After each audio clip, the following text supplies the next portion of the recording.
Good evening and welcome back to the Rory Talks Arsenal YouTube channel. Welcome back to the Arsenal Transfer Room live. It is a Thursday evening and we have plenty to talk about. We're talking Eze, obviously. We're talking Kai Havertz. We're talking sales. And it is sensational to see you. As Sakaris God points out, 3 streams in 2 days. We are all systems go. Pekka, good to see you. VV, Vlad, Hyper, Christo, Tamina, Lee, Josh, Philip, Jakobsen, Leeds, Gunner, Lukey, good to see you. Devin is here as well. Henry OB, welcome, welcome, welcome. Hi, Rory. I was gifted a membership in yesterday's stream, but as I had it on in the background, I missed it at the time. Big thank you to whoever it was and loving the streams.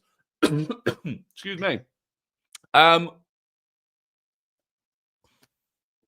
You're welcome. I don't know who that would have been. Who was it? Either Nid or iHeats. I think they were the two that gifted them last night. Absolute legends of the Rory Talks Football YouTube community. I'm very well, thank you. I'm very well. We're so winning the quadruple.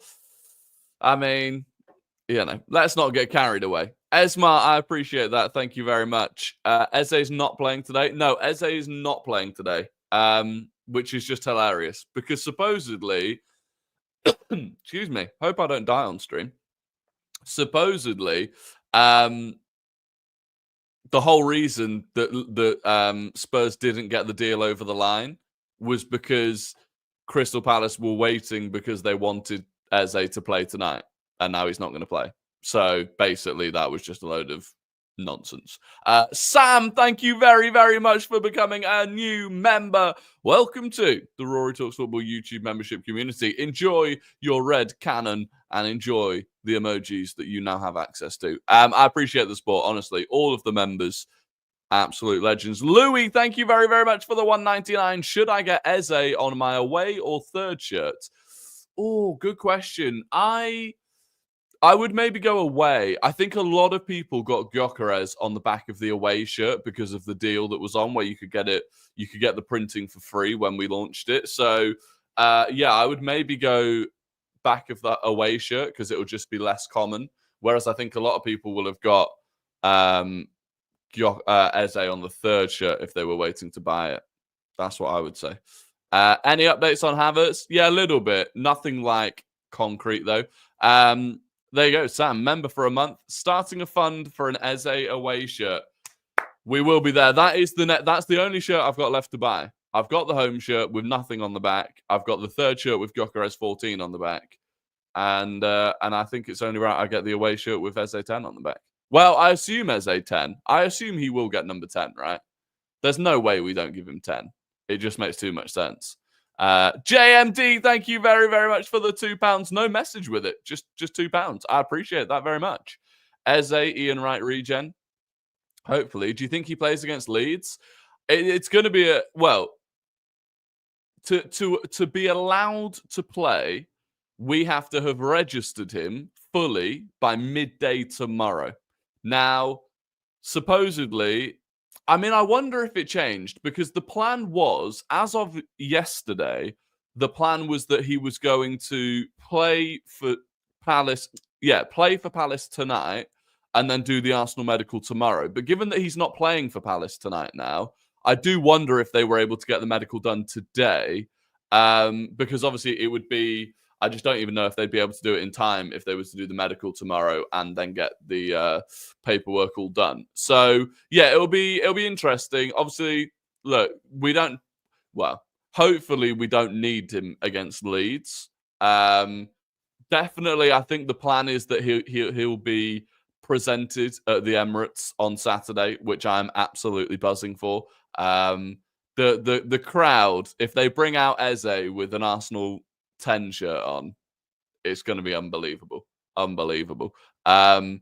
or not he plays, not too sure. I mean, look, he's not going to start either way, so really it's whether or not he can make it onto the bench. The good thing is he's fully fit, right? He's fully match fit. He's been playing for Palace, so there's no sort of worries about getting him up to speed in a fitness sense.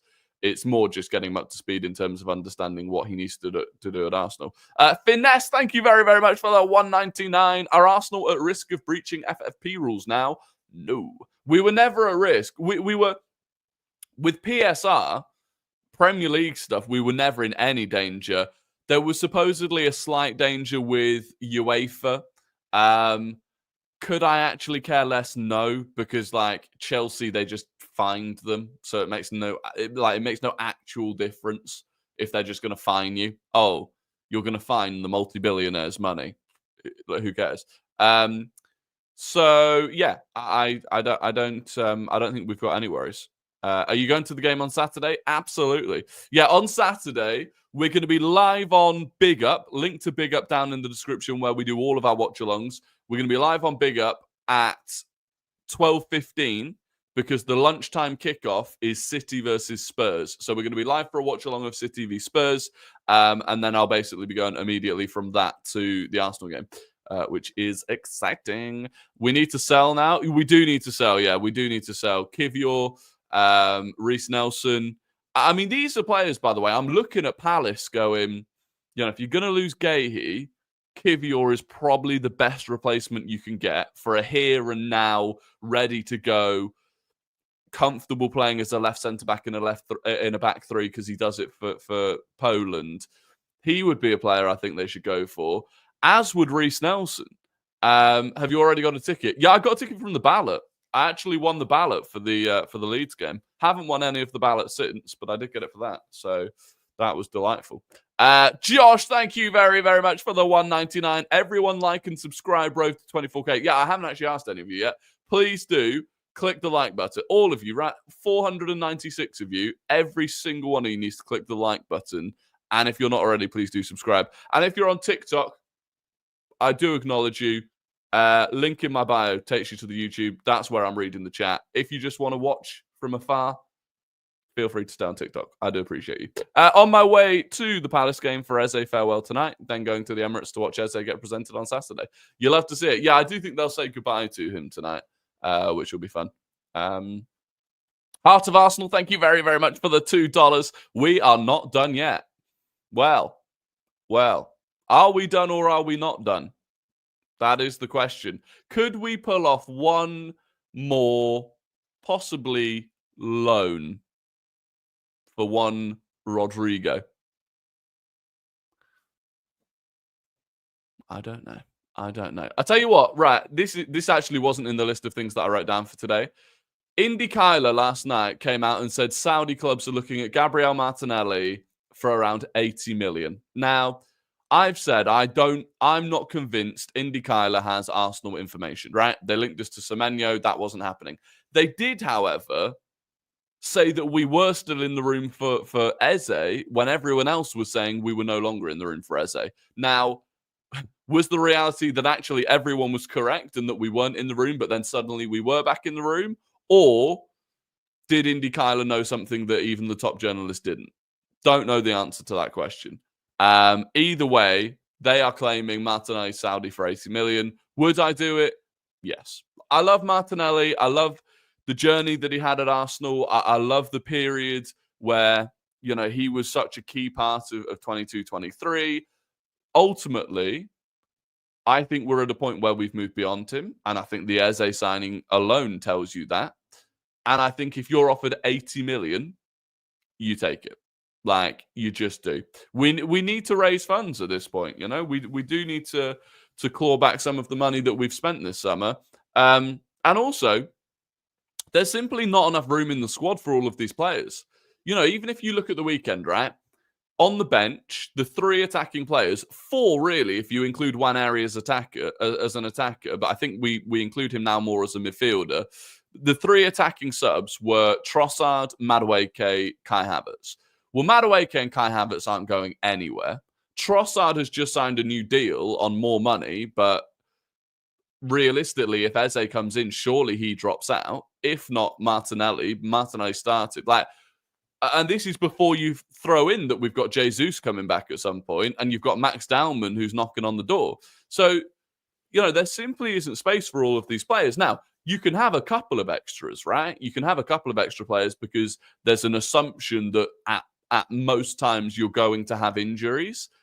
But you can't have that many of them knocking around that aren't even in the squad. So, if you looked at bringing Eze into the starting lineup, You could still have the same bench that you had at the weekend, and you could raise 80 million from Martinelli. I think that makes a lot of sense. Pete's Place, thank you very, very much for the $4.99. Do you think Eze is a starter on the left or backup in the 10? He's a starter on the left. In my opinion, he is absolutely a starter on the left-hand side. And I'm in the process of making a video about Eze and where he fits in and all of that stuff. So that'll be out on the channel as a standalone video.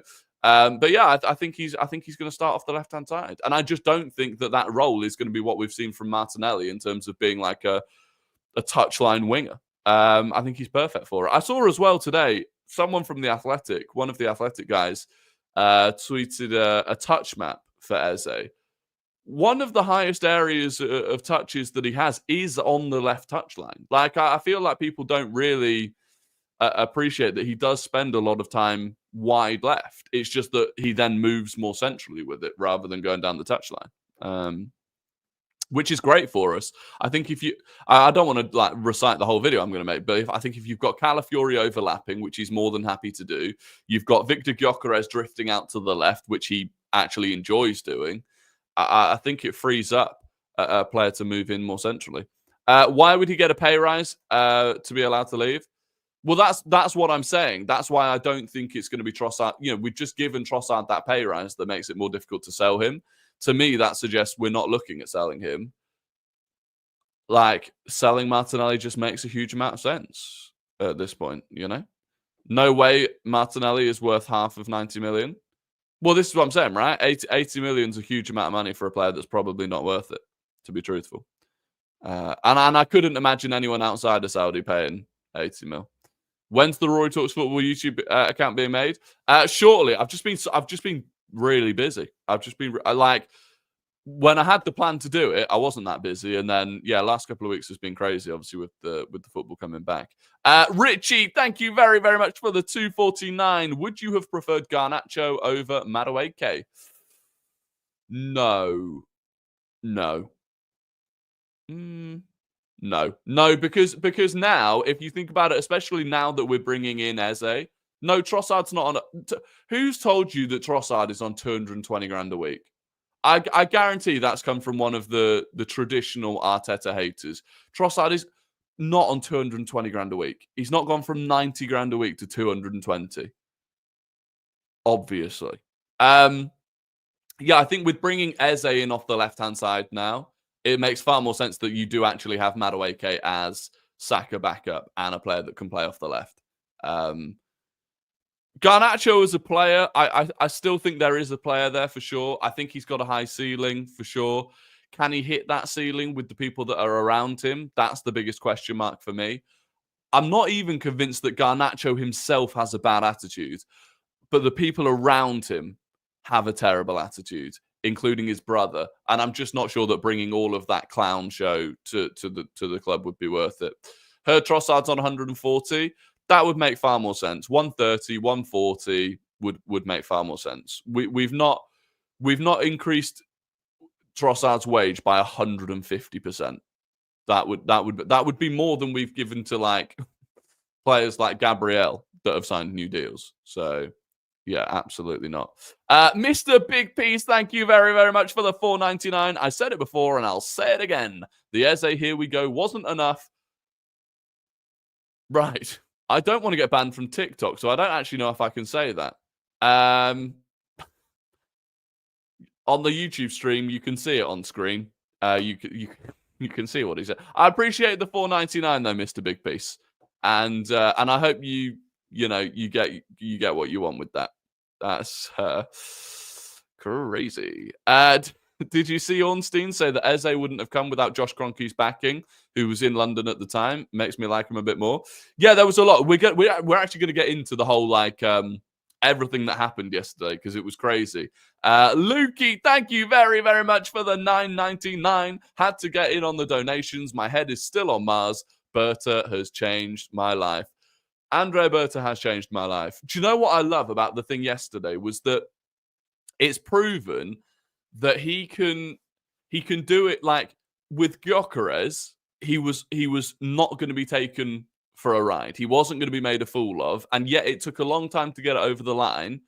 But he stuck in there. You know, he knew what was right. And he did that side of it. Whereas with the Eze one, it was just like, bosh. No messing. No faffing around. This needs to get done. It's done. So yeah, I think we're I think we're in very safe hands when it comes to Andrea Berto. All he's got to do now is try and sell players, but he's kind of been shafted with the players that he's got to sell and the wages they're on. FK's live reaction yesterday on his stream gave me goosebumps. Yeah, FK and James yesterday on Latte Firm being live when it happened, crazy. Absolutely, it's crazy what football does to us, really. Josh is actually sound. It's Stan that's a prick. Yeah, but the problem is Stan's normally the one that's got access to the old purse strings. That's the problem. But this is actually what happened yesterday. So, Hand of Arsenal said this. Tim Lewis, who's obviously I always forget what his actual title is, but he's a very, very senior figure at Arsenal, has a lot of power, effectively, and he's often accused of being a bit of a bitch, basically. Very risk averse. He's a lawyer. He doesn't want to take any risks. That's what he's been accused of. But Tim Lewis and Steve Parish share a long-standing, excellent... Steve Parish, by the way, if you don't know, is Crystal Palace's owner, effectively, and he is the one that leads the negotiations for Palace. Tim Lewis and Steve Parish share a long-standing relationship and have worked on multiple football-related projects. Did Parish stall the Eze deal in the last 48 hours after covert conversations? Frankly, some things are better left for folklore. Andrea Berta is a fantastic relationship builder and has a fantastic relationship with Eze's camp over the last 6 to 8 weeks. I'm sure that will come out sooner or later. Josh being in the UK, Josh Kroenke, that is, helped massively as Mikel and Andrea delivered an undeniable pitch in person. While some at the club raised PSR concerns, Josh Kroenke stood firmly with Arteta. Green light was given, and Tim Lewis and Steve Parish and Berta and Eze's agents completed the greatest hijack in recent times. And then this was a fun bit. Declan Rice constantly gave glowing references about Eze to Mikel Arteta. When Mikel had spoken to Eze about a move, the manager fell in love with Eze's commitment to win it all with his boyhood club. Medical tomorrow, then contract signing. And that kind of ties into something else, which was what Ornstein said. So Ornstein said Eze's preference was always, if possible, to join Arsenal. From what I hear in multiple conversations, he was asking people over a long period of time, are Arsenal there? Do Arsenal want me? He was pushing teammates to explore the situation. I think he was having conversations with Declan Rice, players at Arsenal being like, is this going to happen? Like, help me with it. And it sounds like Declan Rice did. So it was a group effort to get him to the club. There was a couple of super chats there. Didi-da! Thank you very, very much for the 50 sec. Hopefully, we're playing the best player outside the Big Six in his actual position. Tired of playing players out of position. Eze is as big as Alba. I think we will be. I have no... I have no reason to believe that we're just going to continue. I mean, you can already see it from the way we've started this season. We're not going to, in my opinion at least, just throw Eze out on the left touchline and try and get him to do Martinelli shifts. JMD Video and Photography, where are you originally from? A place called Hereford is where I'm originally from. Thank you very, very much for the £2, JMD. And Zach with the $5. Zach, thank you very, very much. Currently imagining Eze drifting inward with the Sweet Prince overlapping. Could be unbelievable. I think it will be. I think if you actually look at them, Calafiori Eze is a really good combination. Like a really good combination. A very exciting one. But thank you very much, Zach, for that. And Nid with the 100, Executive Vice Chair and Kroenke Lawyer, a.k.a. Mr. Megamind, Forehead Bastard. Okay, well, Nid, thank you very, very much for that. Yeah, Tate, I sorry about that. That was... he just got a bit carried away. Saka to score against Leeds and drop the Eze Selly. That would be cold. Heard this as well from Mike Keegan.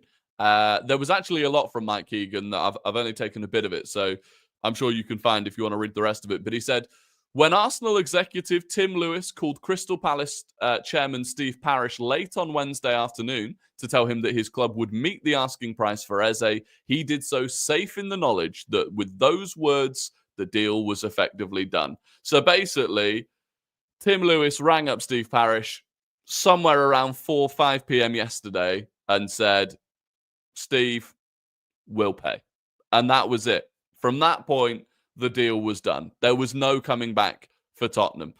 Mike Keegan said that with one sentence, Tottenham, who had agreed terms with the gifted playmaker, would be instantly blasted out of the water. That in this particular North London battle, it would be game over in the space of mere seconds. That was how we did it. We just came in. We slapped our wang on the table. That is effectively what's happened. You know, Daniel Levy's been there for weeks, fiddling around, doesn't know what he's doing. He's buying drinks. He's, chatting about it. Andrea Berta, Tim Lewis, whap. Wang on the table. Eze's coming home with us. Thank you very much. How do we rate this window now? Pretty highly. We're up. I'd say we're at an 8. I would say we're at an 8 for this window. We need sales. Although if we keep buying players, I'm less worried about the sales, to be honest with you. Like, we do need to make them realistically, but put it this way, I'd rather make the signings that we need to make and deal with the consequences of not selling players later down the line than not make the sales and not bring in the players that we need. So, only an 8? Yeah, only an 8. Only an 8. An 8 is strong, by the way. But the thing is, if we sell a couple of players, for example, sell Martinelli for 80 million, we're up to a 9. Sell Kivior, Reece Nelson, Zinchenko, we're pushing towards a 10. I do still think like Rodrigo loan on deadline day that'll be a 10. That would be a 10. I can't even imagine what I would do if the Eze deal was against us. Honestly, if what happened last night had been roles reversed, I don't know what I would have done. The way that Ben and Seb are having to deal with it, I don't envy them. You're pronouncing Gyökeres wrong. It's supposed to be Gyökeres. I don't know. I'm pronouncing it how he pronounces it, even though I think he might have changed the way he pronounces it to help English people. But I'm just going to pronounce it the way that he pronounces it in that video. Although saying that, I'm not going to pronounce Christian Norgard in the way that he pronounces it. As much as I respect him and his culture and his language, I'm not going to sit there and say Christian Norgard. I'm not going to do that every time because I can't. I am Swedish. It is the second one. Well, yeah, but then isn't... I think the confusion is with the fact that so he's Swedish, but the name is Hungarian, I believe. Listen, Gyökeres it is. Gyökeres it is. I still think it should be Gyökeres, surely. Like the umlaut is there for a reason. I don't know. The latest on Kai Havertz, by the way, was this. So there's not been like a major update. TalkSport are saying Havertz is set to miss only a few weeks. Now, make of that what you will. What's a few weeks? 3? 8? I'd say a few would be between 4 and 6, probably. Miguel Delaney said there is hope that Kai Havertz's absence won't be that long, potentially less than 3 months. Ben Jacobs tweeted, What's old Benny boy got to say for himself? By the way, I think Ben Jacobs has had a really good summer, and yet for some reason people hate on him a little bit. Eze will not play for Crystal Palace against Fredrikstad in the UECL. Eze wanted to participate and was earmarked to start, but Arsenal and Crystal Palace have decided to withdraw him. Eze's medical will take place on Friday. There you go. Will he register in time to play on Saturday? Maybe. By the way, also, a lot of people think that it's just Arsenal that will have been like, don't let Eze play. Crystal Palace are probably the same. Crystal Palace have just secured £67 million. They don't want to risk him getting injured in a not a meaningless game. It's a very meaningful game, but a game that they should comfortably win anyway.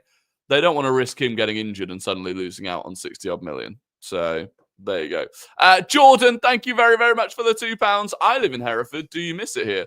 Yeah, I do miss it. I do miss it. Herefordshire is a wonderful county. To be fair, I come back quite a lot. All of my family are still there, so I do go back quite a lot. If you were asked at the beginning of the window, would you choose Rodrigo Gyökeres or Isak and Eze? Isak Eze, I think. If I was asked Isak Eze, although maybe I was asked that and I said Gyökeres Rodrigo because I am a huge Rodrigo fan. I don't know. Is the honest answer. Can he play on Saturday without training with the team? Well, technically he can. I don't think he will.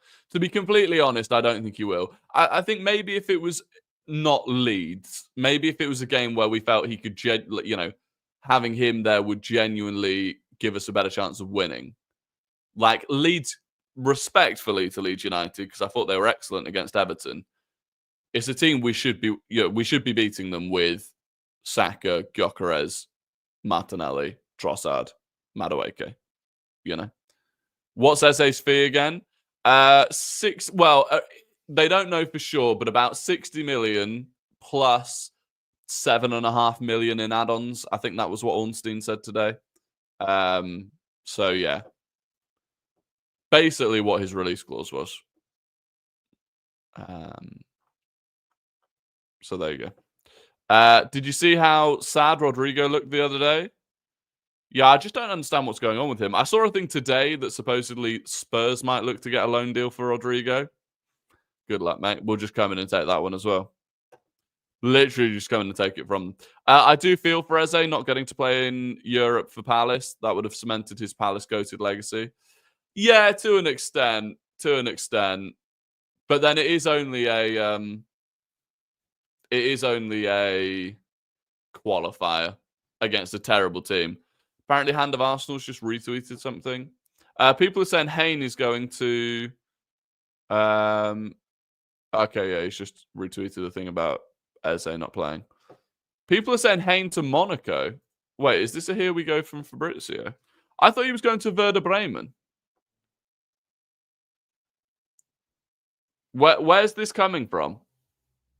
Cyrus, where are you seeing this? Well, who's posted it? God damn it. Who's posted it? They see me scrolling. They hating.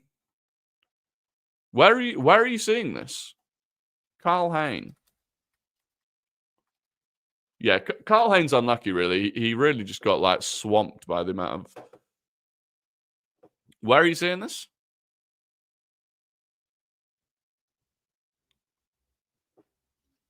Okay, it's got nothing... Yeah, so what we know... Yeah, okay. Yeah, it's Bremen. That's what I'm saying. Carl Hayne is set for a permanent move to Werder Bremen. That came out a few hours ago. Final details still to be sorted out. The total deal is expected to be around 3 million euros. So that's what I don't know where Monaco came from. But yeah, so that sounds like it's happening. That what a permanent sale that is. 3 million euros for Carl Hayne. Yeah, he was kind of unlucky. He actually had a decent loan in La Liga last season. That's another one. Like, is 3 million euros enough for Carl Hayne? Like, decent season in La Liga. Don't get me wrong, he's not like an elite goalkeeper, but anyway, that's happening. Other sales news that came out today: Ornstein, Fabio Vieira to Stuttgart is ongoing, likely to be a loan with an obligation. There is some discussion still going on the final fee. A loan with an obligation is fine. It just means we'll get the money next year, not this year. And yeah, Gunnerblog said that it's Werder Bremen that are in for Carl Hayne. We should be getting more, but I imagine we have a chunky sell on. Hopefully. You would hope so. You would hope so. What's going on with Lewis Skelly? Why isn't he starting? Because I think Calafiori's a better left back. And this is something people have to understand. Because this, by the way, this is the sort of thing that has happened previously at other clubs, right? It happened with Rico Lewis at Man City. It kind of happened to Phil Foden at Man City a few years ago. An opportunity presents itself for a young player to break into the team and actually get a long run of games together. That happened to Miles Lewis Skelly last season. He broke into the team mainly through circumstance. I think Arteta rates Calafiori as a left back more highly than he rates Miles Lewis Skelly as a left back. And therefore, when fit, I think Calafiori is going to play. Miles Lewis Skelly doesn't need to be starting week in, week out. He is still only 18 years old. Our best fullbacks, when fit, are Calafiori and Timber. Yeah, I think I'm with you on that. I do think I'm with you on that. Could Calafiori become the best left back in the league? I mean, to an extent, yeah, probably, because I don't think the depth of left backs in the league is great, to be honest. Like, Kirkez is a good player. I think he has weaknesses defensively. Same with Nori. Cucurella is a decent left back, but it's not the bar for the best left back in the Premier League is not particularly high, really. Is Eze playing the Conference League? No, Eze is not going to play tonight. He's going to be at Selhurst Park. He's going to say goodbye, but he's not going to play. He is not going to play. Gvardiol? Yeah, but Gvardiol's... I mean, Calafiori is the centre-back, I suppose, but Gvardiol's going back to playing as a centre-back now, by the looks of things. It was a bonus that Miles Lewis Skelly played as much as he did. It's good that we can share his duties with Calafiori. Yeah, 100%. 100%. And look, there are elements to Miles Lewis Skelly's game that need improving, particularly as someone as a left back. So his ability to cross a ball in, for example, right? It's not brilliant. Like, it definitely needs work. Calafiori's ability is better. Even defensively, at times, he can get caught out. So yeah, I think it's a good thing that we're not having to rely on him as much. Calafiori can have some doo-doo moments in defence, though. Yeah, he can. He's a centre-back. I think we've seen that with Jakub Kiwior when he played there. Timber's really the only one that's kind of gone, and that's because he's not built as much as a centre-back. But Timber is the anomaly. Even Ben White gets caught out at fullback because they're centre-backs ultimately that are dealing with tricky wingers. MLS is a midfielder. Yeah, 100%. By the way, long term, my expectation is that Miles Lewis Skelly becomes a midfielder for us in place of probably Mikel Merino. It wouldn't surprise me if Mikel Merino actually moves on within the next 2 summers and Miles Lewis Skelly just becomes a midfielder. Dominic, thank you very much for the kind words. Any attacking left back or right back will be caught out defensively at times. You can't be having it both ways. Yeah, 100%. 100%. Random transfer, Akanji going to Turkey for 15 mil is crazy. Same as Edison, 10 mil. Yeah, it's not bad, though, to be fair. That's decent money. Like, that Akanji deal, if you actually look at it, they basically paid 15 million for him, got like 2 really good seasons out of him, and then are selling him for the same amount they bought him for. It's actually pretty good. Why did Alex ask about the football creators and Egal mentioned you there? What's cooking? I have no idea. I have no idea. I mean, I saw Egal mentioned me, which was very kind of him, but I have no idea what Alex was doing with the tweet. I've noticed you've changed your pronunciation of Gyökeres. What do you pronounce the G now? I don't know. To be honest, I think every time I say it, it's slightly different at this point. So it is what it is. It is what it is. Is Reece Nelson leaving? He should be, right? Reece Nelson should be leaving. He should be leaving permanently. He doesn't want to leave permanently because a loan benefits him career-wise. Who knows? Literally, who knows?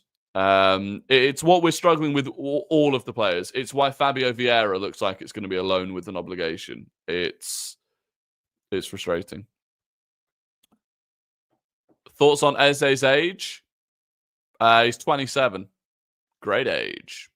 No, I don't know. I feel like people make too much of ages these days. Like 27's not that old, and also it's often it's less about like the age and more about the mileage. And Eze hasn't actually done a huge amount of mileage relative to most 27-year-olds.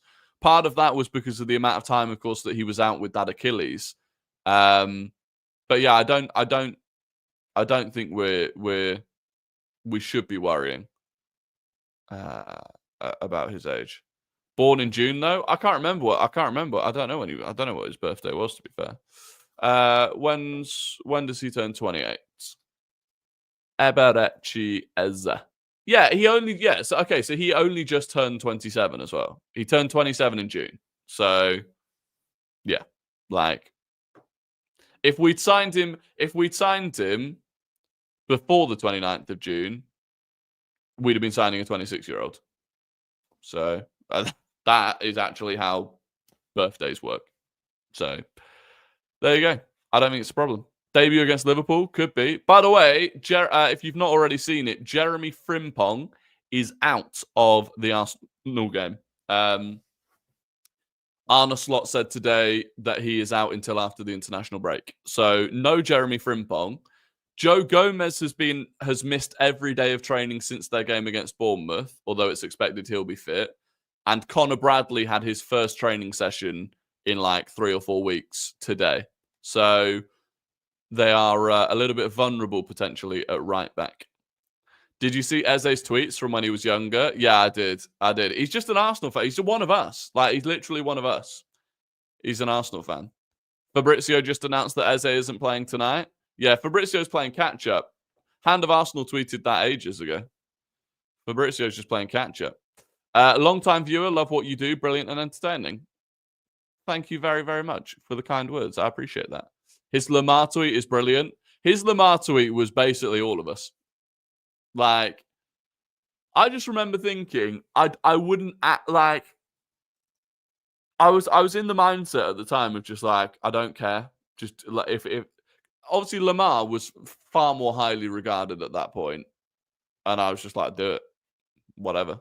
It's not my money.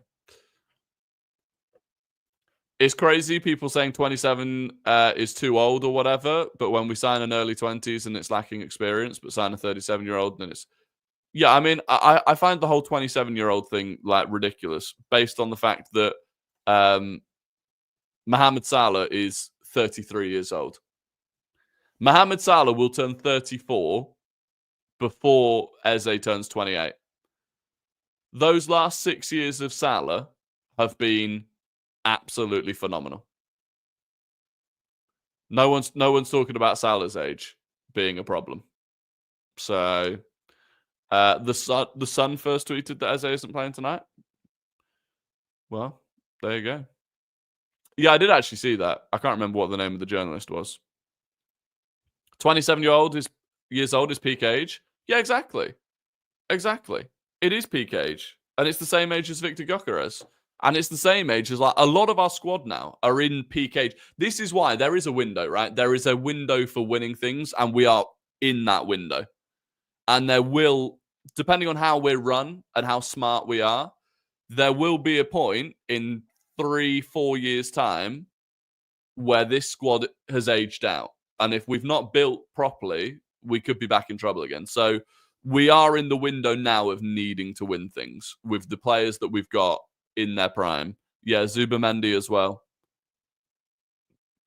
Yeah, Rice is 26. Is Ødegaard 26, 25, 26? Gabriel. Will you make a video on how Eze will impact Arsenal or something like that? Yeah, there will be a video about Eze, about how I think he's going to fit in, why we've bought him, generally kind of where it leaves the squad going into the season. There will be a video, yeah, for sure. Thoughts on the Rodgers links? I just don't buy it. I am certain. Yeah, Havertz is 26. Yeah, I'm certain that Rodgers is not going to go anywhere. They sold Jacob Ramsey so that they didn't have to sell Morgan Rodgers. Like, he's the jewel in their crown. Here in Portugal, there are a lot of Kivior to Porto rumours. Do you believe them? Well, yeah. I mean, I Arsenal don't want to sell to Porto. Arsenal don't want to sell to Porto because Porto can't offer enough money, basically. Like, I think the first bid we rejected was 23 million. However, if we get to the position where it's only Porto that are left still in the conversation, then it may well happen. Wasn't Ian Wright 28 when we signed him? Yeah. Yeah. Erdegaard will be 27 in December too. Yeah, that's what I'm saying. There's a lot of them that are in that same sort of age bracket. So we need to capitalize. Obviously, we do have a few incredibly talented young players coming through. Obviously, you've got Waneri, you've got Miles Lewis-Skelly. Saliba's still young. Mosquera's very young. And then Dowman obviously coming through. William, I appreciate that. Thank you very much. Do you think Arsenal will/should sign a left winger? I think Eze is the left winger. I think we've signed Eze as the left winger. Yeah, Timber's younger than people think. Who else is there? Trying to think of other players. Ben White. What's Ben White now? 25, 26? Time to deliver now then? Yeah, Marley Salmon coming through as well. Yeah, no, it is time to deliver. It is time to deliver. I think now, you look at the squad now, truthfully, you can't really make any... and this is right, there's a caveat here. You can't make any excuses in terms of, if we don't win the league this season, you have to just simply say Liverpool were better. You can't turn around and say, but we didn't have this, we didn't have that, we needed that. White's 27, there you go. You would just have to turn around and say Liverpool were better. Which is very possible that they will be. This is the thing. It's like, people can't seem to balance the idea that there's just no guarantee in football. Man City have a very strong squad with the best manager in the world. Liverpool have a very strong squad. Chelsea have a very strong squad. There are no guarantees. But if we don't win, you just simply have to say we weren't good enough. Tom, thank you very, very much for the 249. What if Arsenal won the title in 15-16? Different outcome. What if? What if? I feel like we're better positioned to win a title now than we were at any point post 2008, I would say. Maresca ain't winning the league? You'd hope so. Barring half the team being out injured. Yeah, I suppose if we did somehow end up with like the level of injury crisis we had last season. But even then, you know, you look at it now and I'm like, okay, take those same players that were injured at the same time. Havertz, Saka. They weren't even injured at the same time, really. But like Saka, Havertz, Gabriel. Now you've got Madueke, Gyökeres, Mosquera. It's the depth is there. I think the depth is there now. There's not really a single player that if they were injured, you'd be like, oh my God, we are screwed. Obviously, if you lose a Saka, if you lose a Rice, if you lose a Saliba, it's going to hurt. But it wouldn't completely... I mean, it didn't even like fully screw us last season. We somehow found a way of playing Mikel Merino up top. But can you make a video of Seb singing The Greatest Day of Our Lives on a loop for like 10 hours? Honestly, that Seb video, that Seb intro to that video, that's going down in like football TikTok heritage. It's just every time I click back on it, it's so funny. It is so funny. If we lose Gyökeres now, we don't have a striker again. Yeah, I suppose. But at that point, I'm like, yeah, if you lose two strikers, if you lose both of your strikers, well, including Jesus, who's also out, you're like, if you've got three strikers that are all out injured, that is unfortunate.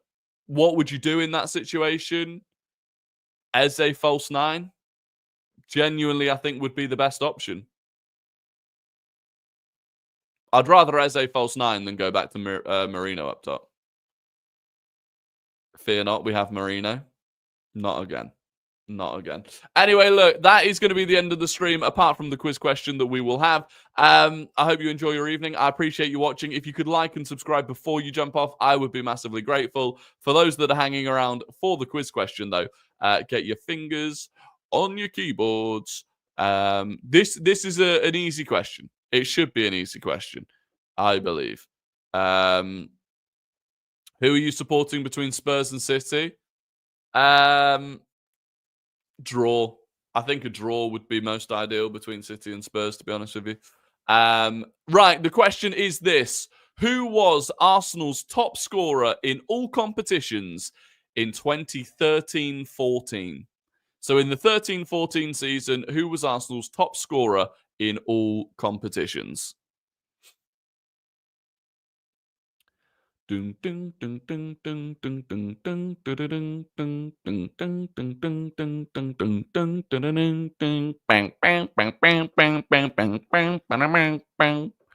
Right, we've got the correct answer. We've got the correct answer, and the winner is Francisco Oliveira. It was indeed Olivier Giroud. Francisco, congratulations. Gyok 14 was second. Josh was third. Follow Jimmy was fourth, and Christian was fifth. There you go. Yeah, some people saying Van Persie. You got your dates wrong. But there you go. That is it. And that's going to be the end of the stream. We will be back tomorrow for another one. The video might come out tonight, might come out tomorrow. Depends how quickly I can get it done. Not sure. Other than that, enjoy your Thursday evenings. I appreciate you all for watching. Please do like, subscribe, all of that good stuff. And I will catch you all on the next one. Until then, goodbye.